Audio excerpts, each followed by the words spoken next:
Presidente, derby importantissimo, come lo sta vivendo? Ma io lo sto vivendo con, non dico ansia, però trepidazione perché finalmente,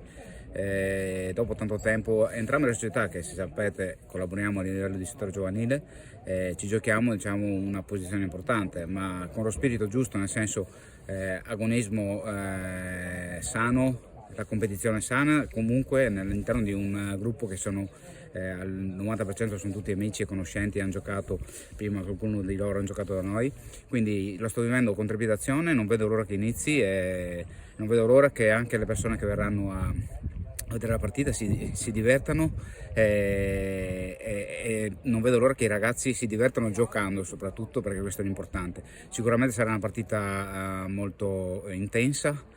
fisicamente, perché loro secondo me sono la squadra più in forma fisicamente del campionato da quello che ho visto, quindi complimenti anche al mister, che tra l'altro era un mio ex compagno di squadra e siamo della stessa classe, quindi Silvan, e quindi bene. Comunque io sono il presidente della Giussaghese, diciamo, e spero che la Giussaghese possa portare a casa il bottino pieno per poter ambire a posizioni più importanti, quelli che erano gli obiettivi iniziali nostri, ecco. Bocca al lupo. Grazie Crepi.